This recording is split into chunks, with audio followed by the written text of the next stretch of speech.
you the whole Mm. a whole map, whole idea, or a map of all these feminist theorists who initiated the movement of feminism, and how gradually they evolved, Ma'am, sorry to interrupt in between. Yes. Ma'am, is there any chance, like, would we be getting any study material from your end? From my end, Habiba, if I talk about material from my end, I have got so many materials and so many PDFs, you won't get time to read. Okay, but still, if you wish, if you want, I have many books on these theories, literary theories. You can buy them, as I can see that you people are quite active in with literature. You are reading vastly. I can assume that.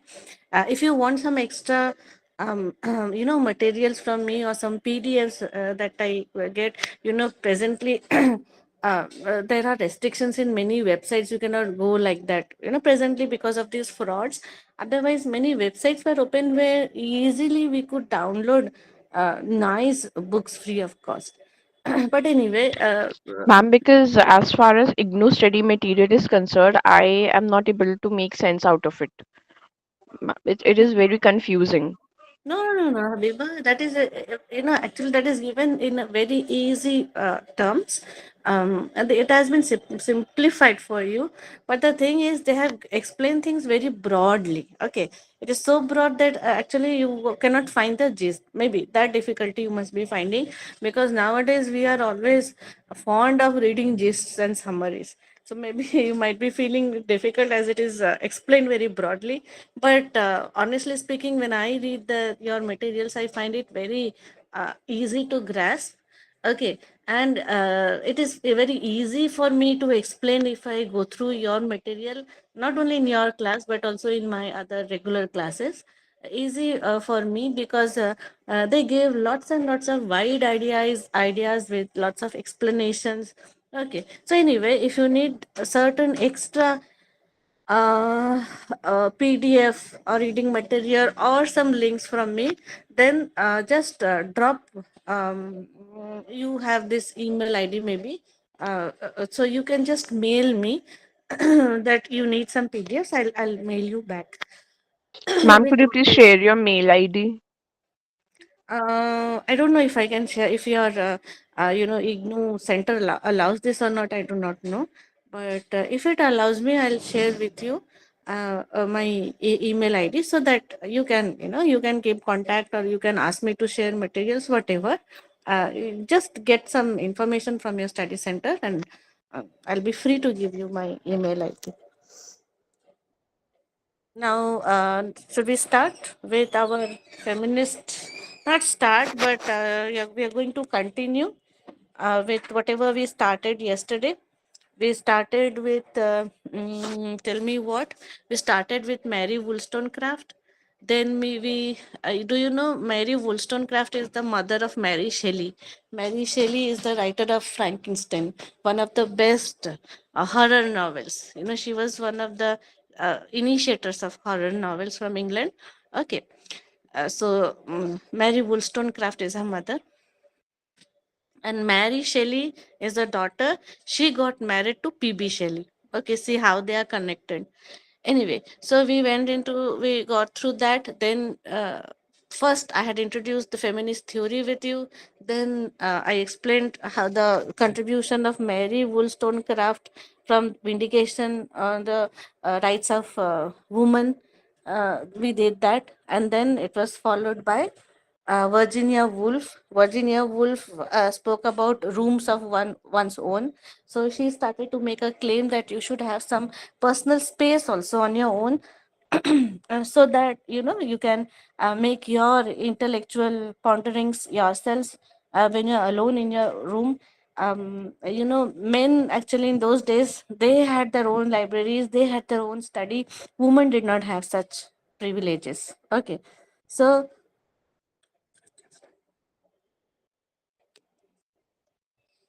okay, so women usually they got space only in the dinings, whenever they wanted to write or read, they got their dining rooms. Okay. And it was said that I have heard from my teachers saying that whenever these women, they were studying in their dining tables, and whenever guests came, they were not supposed to show that they are studying. So they used to hide their books under the tablecloth. So this was the condition. So people like Mary Wollstonecraft, they also talked about the rights of education for women, that they also should be given equal privileges. Okay, they are not just objects of sex for the society, they are not just a metaphor of beauty, but they too have equal intellectuality. So these theories, feminist theories, they started claiming, they started questioning the position of women in society. So see, this is how feminism started. Okay, when initially, as I was telling you, women had no adult suffrage, they had no right to vote. So they had a revolt, they resisted against this inequality, and then they were given these rights. So this feminist movement went on, continued, and today we'll be talking about Simon de Beauvoir and her um, ideas from her book called The Second Sex. Okay, so also yesterday, I must remind you, we talked about the definition of gender and sex. We saw that sex is a biological term. Okay, whatever differences we have physically, whereas gender is a sociological term. Okay, the society has defined this gender roles and gender. Well, if you talk from a feminist point of view, gender discrimination has been done from social point of view. All right. Now we'll be moving ahead, and we'll be discussing about Simon de Beauvoir's second sex. And why does she call woman a second sex? That also we'll discuss. And broadly, we'll talk about how Simon de Beauvoir was very, very radical in terms of claiming for the independence of women and their rights. Okay, one second, learners.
Yeah, so that we shall discuss today, and we are going to broaden our discussion, and we'll see how Simon de Beauvoir, she talked about the independence of woman. Okay. And you will see that if you read Simon de Beauvoir, you will get a general idea of what she's speaking on the conditions for personal and professional happiness of women. Okay, that Virginia Woolf had started discussing, and Beauvoir continues with that, that how women need both kind of happiness, not only personal but also professional, because as these writers claim that that women have got equal intellectuality. Okay, intellectually, God has not made them any different or any way inferior, because in olden days it was believed that women are animal are same, they're only for utilization. But women said that no, we are not that, we are human beings. Okay, we have got intellectuality, we have got political and law making ability also, but the thing is that we need to come out of the cocoon of the domestic bondages that we are tied down. So we need to open those doors, and we need to come out and claim ourselves. For that we need lots of government support, support of men as well. Okay, So, this Simon de Beauvoir was very intellectual because she was a lifelong companion to this French existentialist philosopher Jean-Paul Sartre. She was a lifelong companion of Jean-Paul Sartre. So, Simon de Beauvoir was born in 1908. Okay, and if you read her works, you will find that her work is often discussed as if it was merely an extension of Sartre's concerns about human choices and freedom. Are you understanding? We know that she was a long time or lifelong companion of Sartre. So people gave a very easy comment that okay, Simon de Beauvoir had the influence of Sartre's writing of existentialist ideas. So her writing is just an extension of Sartre used to say about human choice and freedom. All right, but she was overshadowed uh, by Sartre's ideas. Okay, but recently people made attempts in order to see Beauvoir's work, from the original, from her standpoint. All right, and after this, after this 1908, two wars, consecutive wars took place. So after the war, when people started to read once again Beauvoir's writing, they thought they saw a new light in her work. Okay, and second sex, her writing, her book, it is said to be a book on woman. Okay, it is said to be a book on woman and her historical and contemporary situation in Western culture. So it is a book on woman and the status of woman in Western culture. That is what is the comment made by the later critics. Okay, and they also say that the second sex book is scientifically accurate. It is very accurate in matters of biology. Okay, and it gives a frank treatment of women's individual development. Okay, very frankly, the book talks about women's individual development and social relations. The book Throughout the book you will find that Beauvoir has presented a wealth of literary and scientific citation. Okay, and she has founded broadly generous and consistent philosophy. So her philosophy, her thought on the plight of women was very consistent throughout the book. So if you like this theory of feminism, the idea of feminism, you must read this book, The Second Sex. You will like it. Okay. It will be understood by all. So, if you are interested and if you are very intrigued reader, you must read this. So, Second Sex, later, after this post war, it becomes an achievement.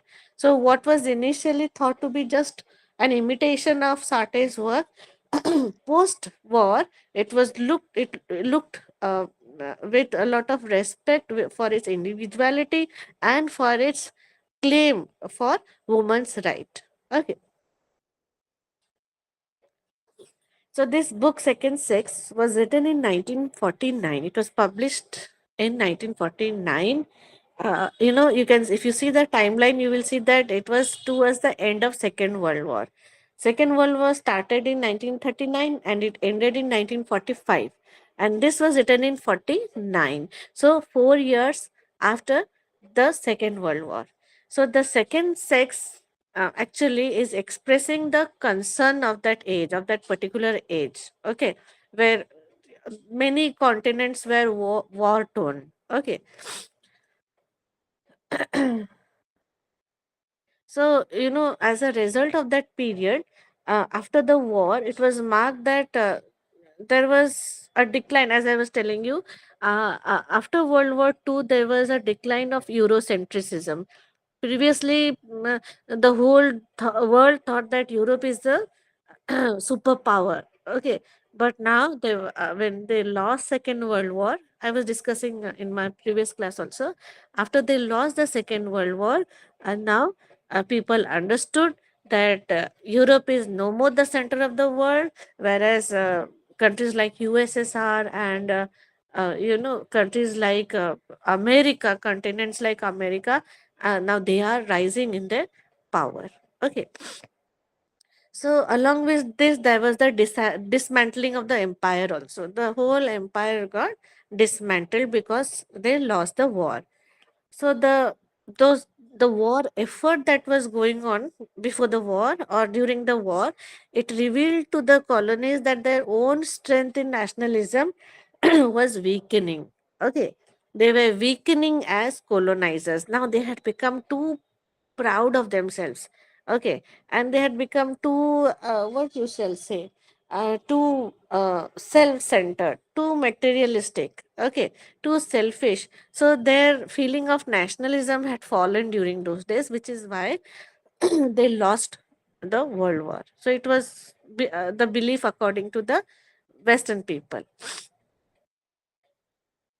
So here, at this time, if you read the introduction of the second sex, you will see that the introduction is speaking about the condition of the colonized people and their sense of marginalization.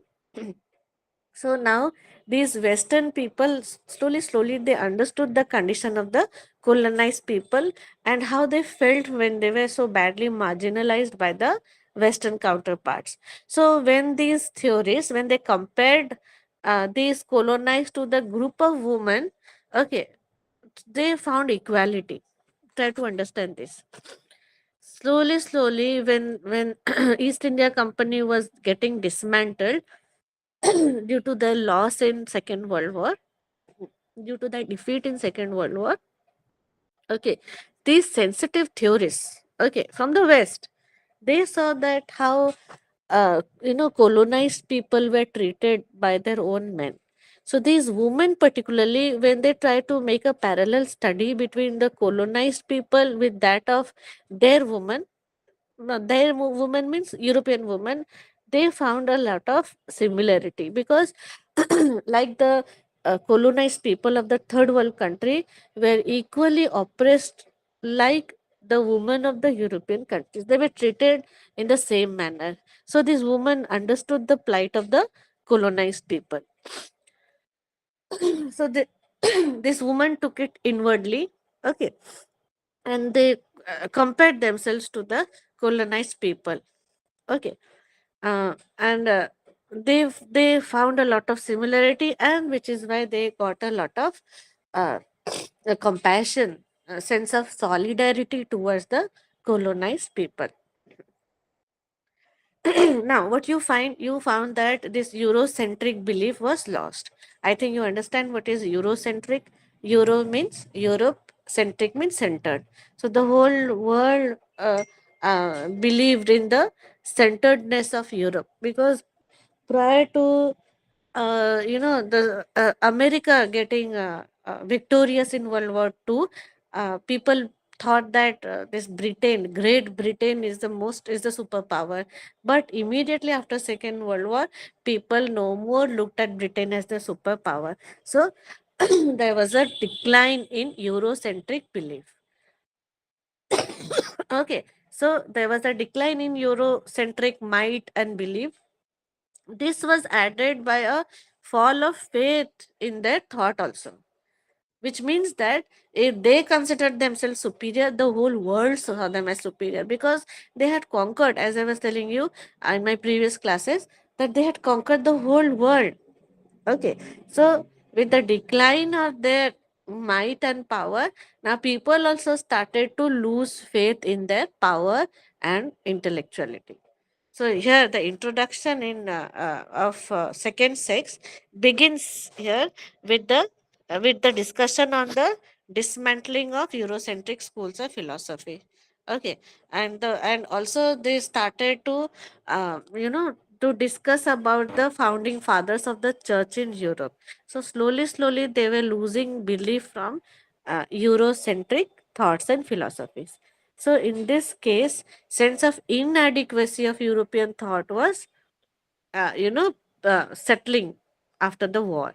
So Simon de Beauvoir also further tries to dismantle the whole philosophy which philosophy? Eurocentric philosophy. Not only because it talked only about the superiority of European people, but also it was, remember, it was androcentric or male centric. Please mark this. Viewers attacked two things about European people, about her own people. First, for their Eurocentric behavior, because they thought that they are the superior most creature.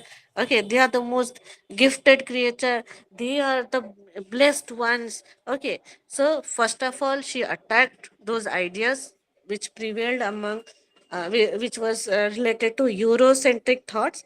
Secondly, she also dismantled androcentric. Andro means male. So their whole world was male centered. Although you saw that they were queens, queen, especially Queen Elizabeth was so powerful, still the whole society was very male centric. Okay. So Simon de Beauvoir dismissed all these ideas that no one is the center. Okay, you cannot consider yourself to be superior most. No. Okay, if you think like that, you are wrong. And then she claims the position of woman in the society. Okay.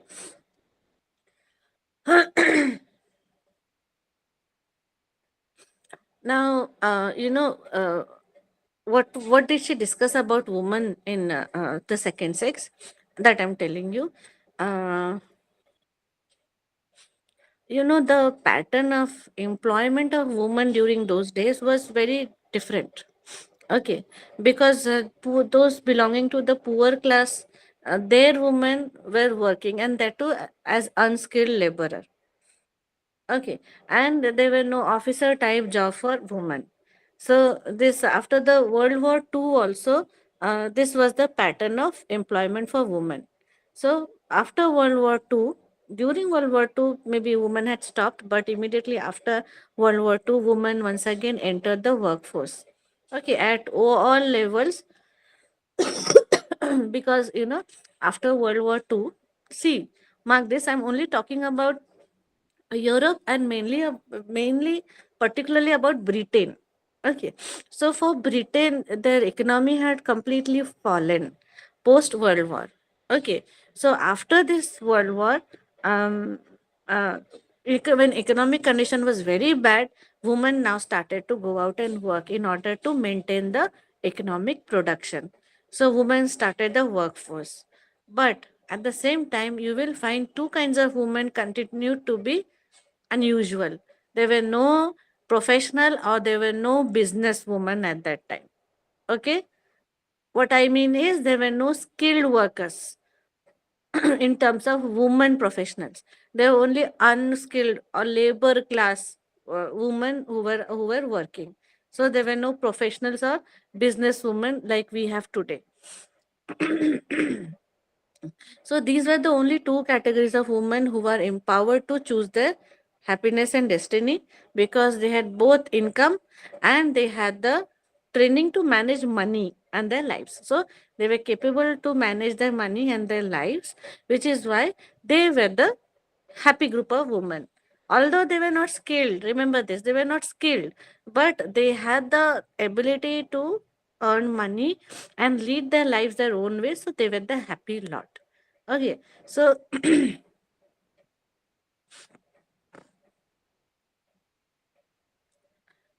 yes.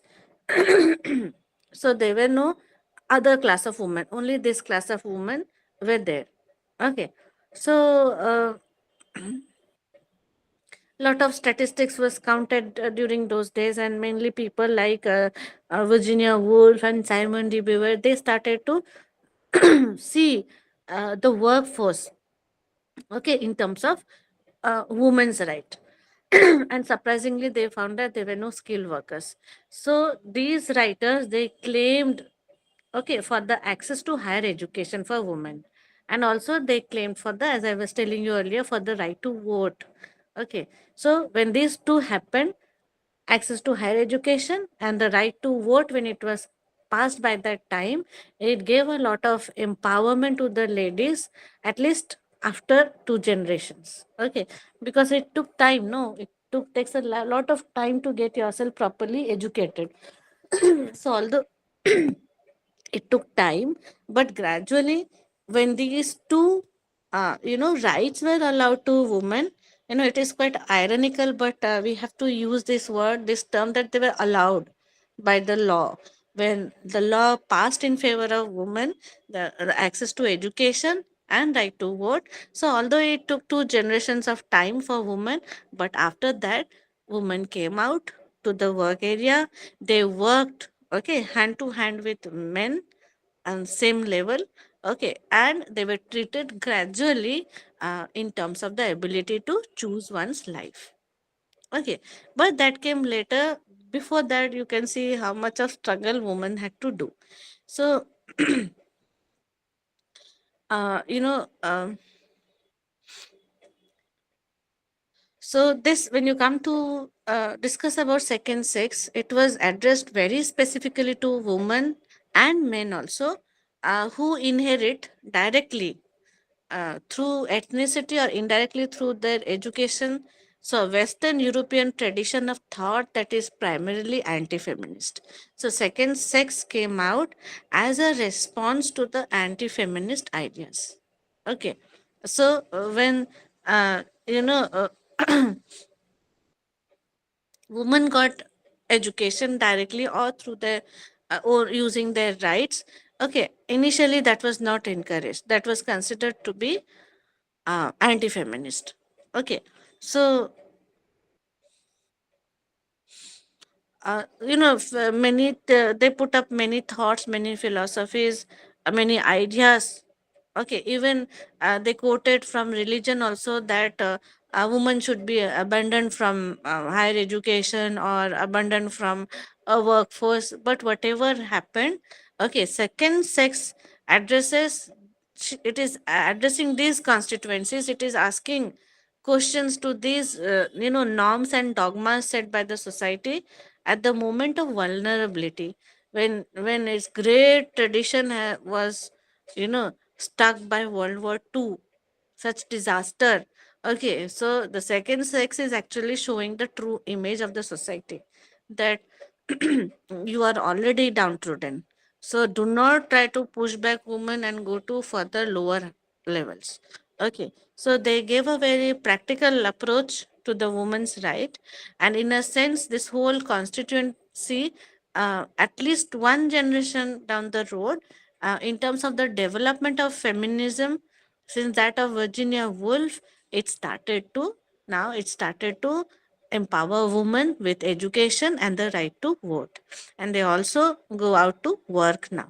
So according to second sex, women divided their time between family and career. Okay, so this is what De Beauvoir is saying, that this is how a woman should act. That when you're taking care of your career, family gets neglected. Not that you have got double responsibility. You have to manage yourself uh, with both your areas of your life, with your family and with your career. So in one sense, the early battle for gainful employment outside the home, one of the issues that Wollstonecraft and Woolf are claiming, both are claiming, is now over. Okay, so what they are claiming gradually got over. They claim that they should get employment outside the home, and that to equal at the equal footings with men. So, with the writers and revolutionaries like Wollstonecraft and Wolf, this struggle got over. Okay, so now gradually women got their meaningful employment. Okay, thus one of the major goals of British feminist theories was now already achieved. But again, there were some many problems. There were not only these two problems, now working and domestic maintenance, there were many other problems. So after these problems and women were solved, another problems rose one after one. Okay, so it seems to have increased the work of women and not to have increased women's power. Women's power was not increasing, women were working, okay, but they were not empowered, okay, in the true sense of the term. So paid employment outside the home was carried on along with unpaid employment within the home. Outside was paid employment, inside was unpaid employment. So that became a source of added pressure, okay, because women had to work a lot for paid job they have to work outside, for unpaid job they have to work inside. So it became a pressure, rather than getting liberated, women got lot of pressure, okay. So beware to this problem, she points out in Second Sex, that the success of women's movement in the past has been that radicalism seems unnecessary to women in present time. And she says that many of today's women, they are actually fortunate because they are restoring the privileges pertaining to the state of human being. At least some human qualities now they are getting back, okay, and they can afford the luxury of impartiality. Why there is impartiality? Why woman has to toil so much, okay, so now she can afford the luxury of impartiality, no more partiality, okay. So, Wollstonecraft's during Wollstonecraft's time, the women's movement had made specific gains. So it has secured the right to vote. Remember this, access to education. Okay, they got specialized employment, and then they got management of income. This was the basic privilege they got. As I was discussing, many problems arose. Again, for all those problems, there were more protests by women. Second wave of feminist movement came. But this was the first wave through which, number one, they got the right to vote. Then, followed by that, they got access to education. Then they got specialized employment. They were no more unskilled employees anymore. And then they were able to manage their income. Okay. So these were victories by women. Okay.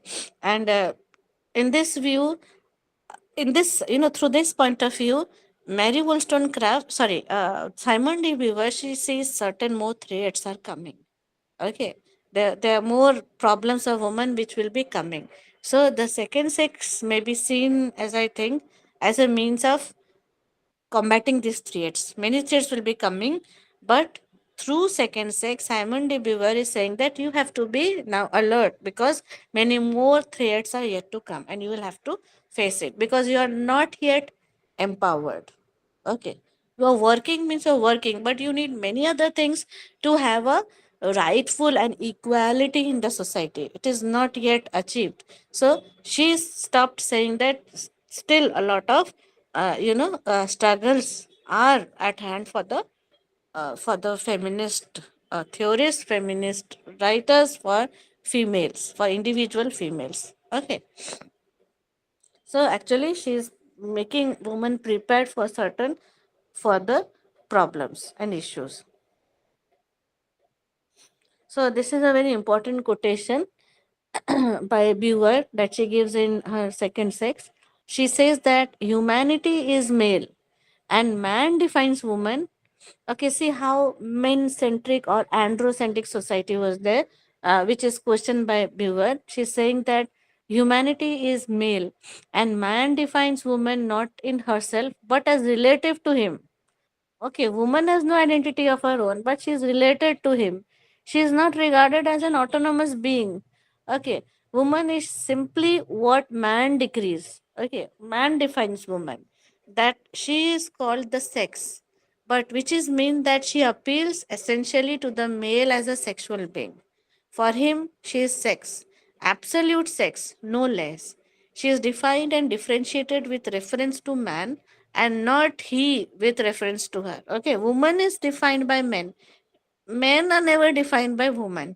She is the incidental, the inessential as opposed to the essential. He is the absolute. She is the other. This is important. Remember, he is the absolute, she is the other. This was what the society was, the image of the society was during the time to which Beauvoir is questioning. Okay. She raises certain concerns regarding the condition, the plight of the contemporary society of her time. Now, moving on, we'll uh, now talk about Alien Showalter, Aleline. I think it is Ellen. Ellen Showalter. We'll talk about her work called Feminist Criticism in the Wilderness. Okay, feminist criticism in the wilderness. Now, Ellen Showalter, this is my specialization, this area of feminism. And Ellen Showalter, if I remember, she coined a term called gynocriticism. Okay, gynocriticism means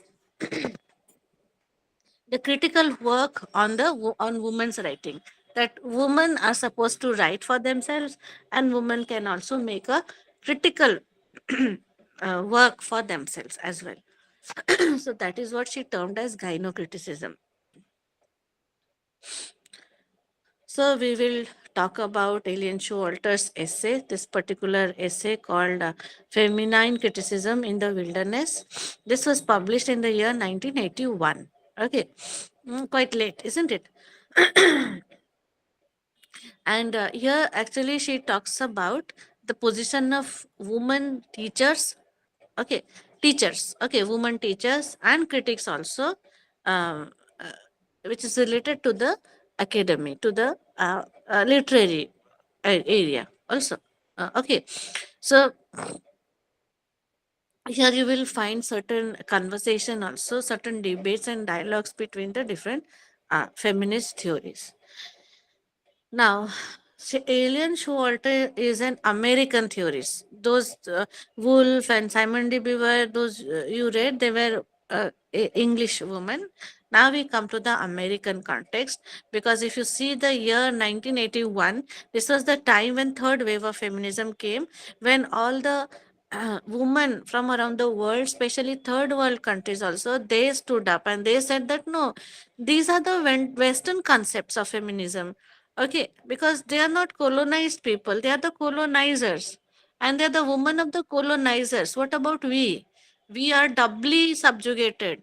Okay, first we are being colonized by the British. Secondly, we are being colonized by our men also. So our condition is more dire. We need to address our issues. Okay, so this was the third wave that came, and many such criticisms arose. And this Alien Showalter, she was born in 1941. Okay. And she was the student of University of California. Now she was a teacher and researcher also in English and women's studies. And she has been at various American universities. She had worked and she has done her vast research. Okay, and she has worked on literary history also. She has published a book called A Literature of Their Own, Women Writers from Bronte to Lessing. This was published in 1977.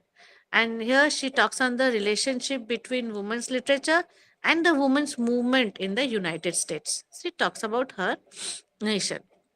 Okay. In 1979, Showalter, she, she publishes, she gives her American feminist theoretical ideas. Okay. And she talked a lot about the what should I say, the multicultural space that America shared. And she talked about about feminism from multicultural point of view. Okay.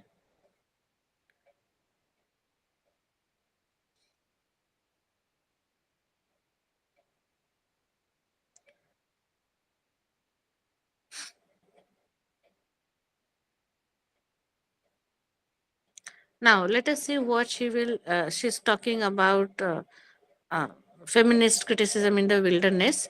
Here in this essay, feminist criticism in the wilderness, she is actually addressing, Showalter is addressing women and men within the academy, because she was a teacher and researcher. So she confines her study with uh, um, she confines her study with the academy. Okay, academy means with the area of studies only. Okay, and she says that actually I'm addressing this academy, and the men and women belong to the academy because teachers usually are very anxious about a specific problem. Okay, when there's a problem, teachers jump on to solve the problem. So she's further asserts that should feminist theories concern themselves with constructing a common methodology, or should they not? Feminist theory, should they have some common methodology? Method ये लोग का जो है approach है equal होना चाहिए या नहीं? This is what is the major question in her essay. Okay, so she says that if you talk about feminist theories, then you will see that there are very small and specific people. Okay, those who are talking about these literary theories. Okay, so she says that, and within these literary theories, even fewer are feminists. Okay, she says that some are primarily Marxists. Okay, in these theories, mainly these feminist theories are also primarily exactly not feminists, but they are Marxists who are prioritizing class over other factors when they're discussing the ways in which books are written. Okay, so they are more interested about class. Okay, when they are talking about the uh, areas of writing books. Okay, and then she says that there are others who are theorists, either from among African American people, because she's talking about her nation only. So she says that there are other theorists who belong to African Americans or from different developing countries who feel that their cultural histories are excluded from theoretical work. Okay, that is why she is, as I told you, talking from multicultural perspective. That there are African Americans, okay, who are great theorists at the time in America. Okay, or there are other theorists from developing country, and they are claiming that our histories are not being added in the theoretical or critical work. So they are also questioning their position, those theories. Okay, but who are exactly feminists? She's searching for that, and she says that all are sharing one interest in theory, and they are very much keen about theories. All these teachers, so all here are exercising some central issues.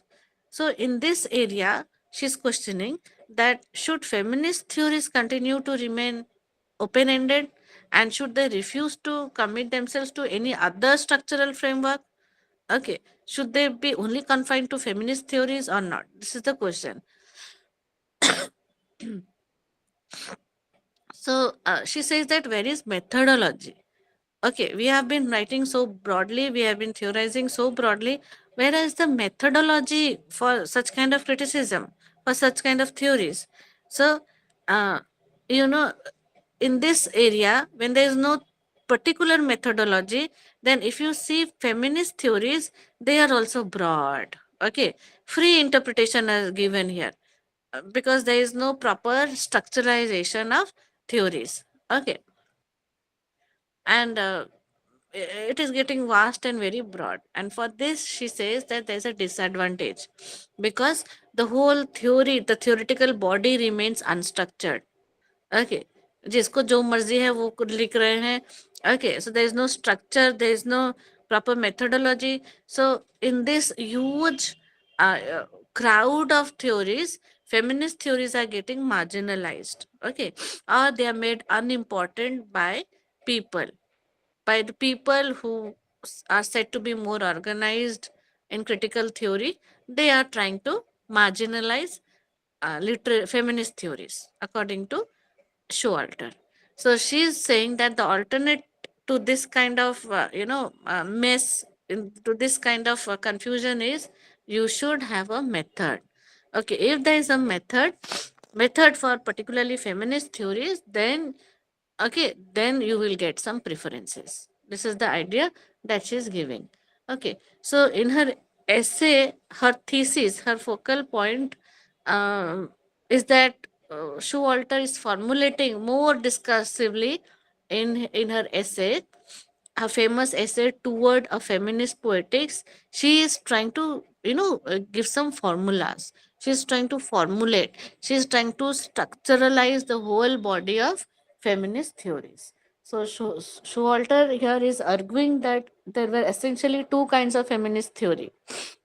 First feminist theory talks about the woman as reader, okay, and the second theory is talks about the feminist as a critic. That's what I called, told that she coined the word gynocriticism, because women should write for themselves, they should read for them about themselves, and they can critique for themselves. Okay, so she proposes this idea in her essay. So she says, first, woman as a reader, that is the main concern. Then woman as a feminist critic, second, and another one is woman as writer. Okay, so when we are doing all these things by ourselves, then what are we called? We are called gynocritics. It is a one word, gynocritics, gynocritics. Okay, so, Showalter then in her essay uses lots of data in order to support her theory about gynocriticism, and she bases her idea of gynocriticism in four different models. First, she calls organic or biological model. Then she talks about linguistic model, psychoanalytical feminist model. Okay, so these are the different models that she's talking about. So what is organic or biological criticism? Organic or biological criticism, it believes that biological differentiation is fundamental. Okay, biologically we are different. That is the fundamental idea to understand how women see themselves in relation to society. We can easily differentiate ourselves with men. Okay, with our biological differences. Okay, so we to understand how we represent ourselves in writing, first we need to understand the biological differentiations. Okay, so we have to confess that yes, these are the differences. Differences are there, but doesn't mean that one is superior, other is inferior. No, we do have differences. Then she talks about second is linguistic criticism. In linguistic criticism,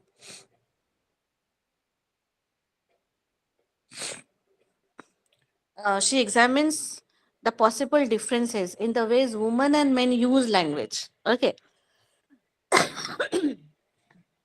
this was an important idea which was researched a lot in the coming years. Okay, she says this is a very interesting area of research also. She says that how men and women use language, and she explored that indeed men and women use languages differently. Women are very powerful in their emotional appeal. Okay, and hence women's language is different. Okay, so a lot of emotional appeal is there in case of women's language. Okay, and whereas men do not have that, men are more assertive. Okay, now then she talks about psychoanalytical feminists. She brings psychology and Freud's theory here. When she talks about psychoanalytical feminist criticism, she says that this body of criticism is a model of difference based on the relationship between gender and creative process. Okay, how we are writing with respect to our gender and how that makes a difference in men and women's writing, that is to be focused upon in psychoanalytical feminist criticism. And she says that it is a high degree of sensitivity when applied to specific texts, authors, and groups of different cultures. Okay.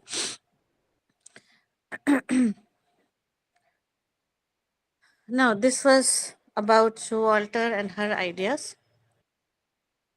Next, we'll go to the Indian context, feminist concerns in Indian context. So here we shall explore some concerns of feminist theories in contemporary India. Okay, you will see that Kamala Das has written an introduction Okay, here she gives a lot of feminist ideas, Kamala Das. Okay, and Indian feminism, as I told you, is a very different concept because we are the colonized people. Okay, we are the post-colonial people. Till now, you saw all these first world women are saying, and if you read it deeply, you will find that they are more. Those women are more privileged than our women. Okay, because not only our post-colonial, our colonized identity. Okay, not only our colonized identity, but our culture also lays a lot of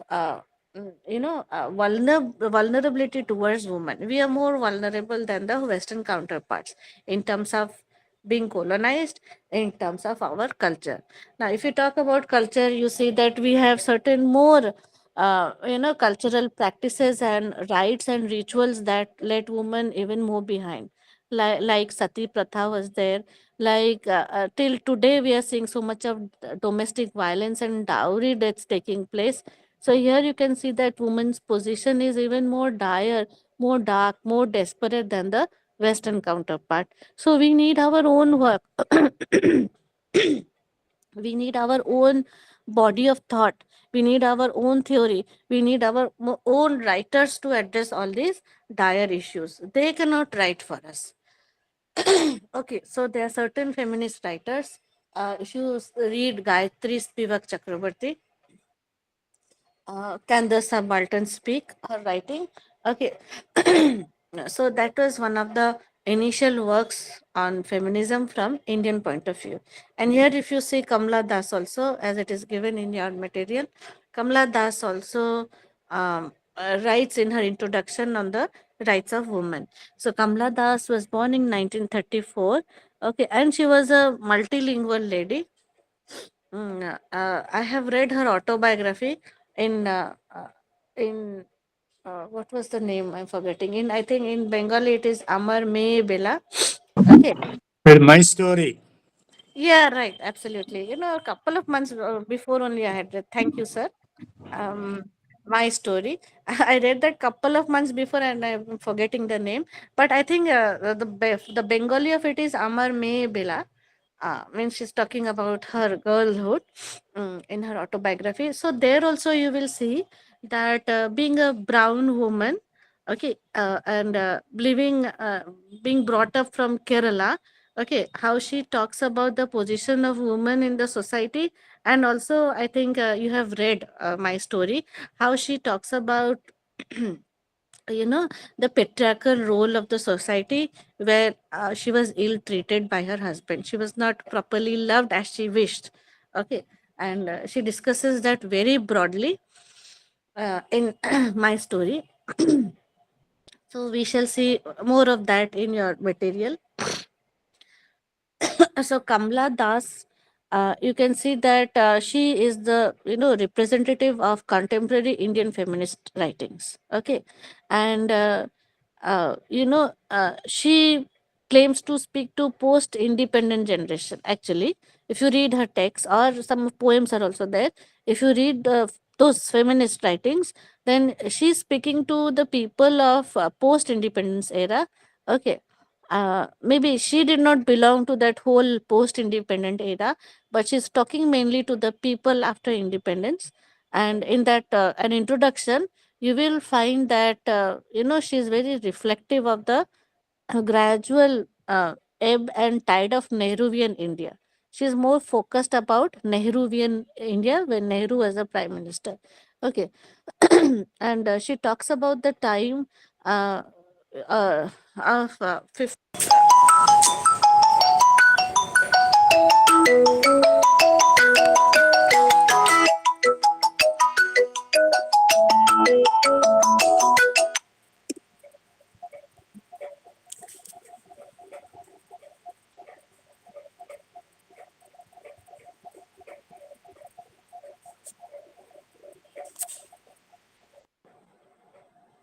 Yeah, am I audible?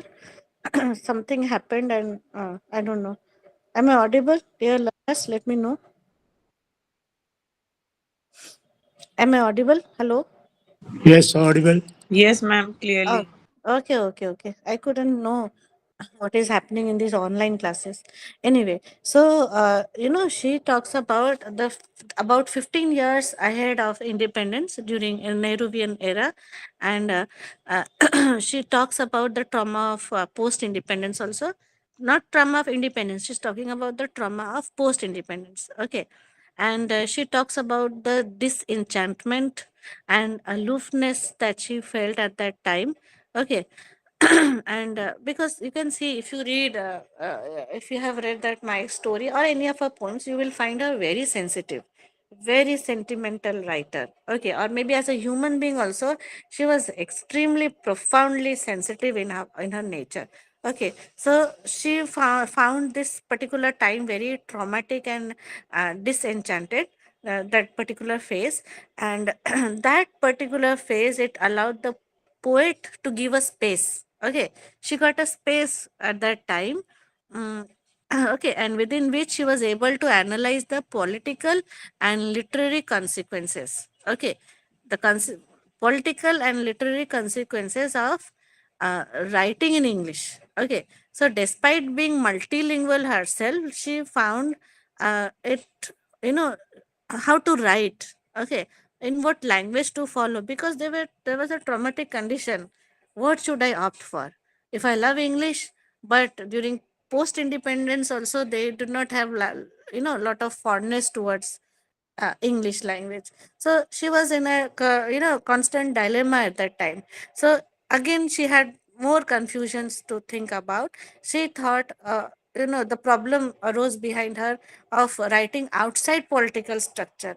Okay. Now, despite living at a moment of political interest, she wanted to write something out of political structure. Then she found it little problematic of writing as an Indian woman. Okay. Another problem she suffered while she wanted to write was writing for and from women's experience. So, how to address all this issue of language, issue of position, what position she should take, because it was a political, uh, you know, upsurge at that time. But she wanted to go away from that. So, how to detach oneself from such, impending conditions of that society of that time, post independence time. Okay. How to write as an Indian woman. Okay. And finally, she wanted to write from woman's experience. So how to mix up with all these ideas, she was in a confusion. And these were the issues that she addressed in her an introduction. Okay. Now with this, I would stop today. We shall continue tomorrow. Tomorrow is Thursday, so we'll go over to certain other issues and we'll discuss about that. So I take your leave today. Have good time. Good evening. Thank you, ma'am.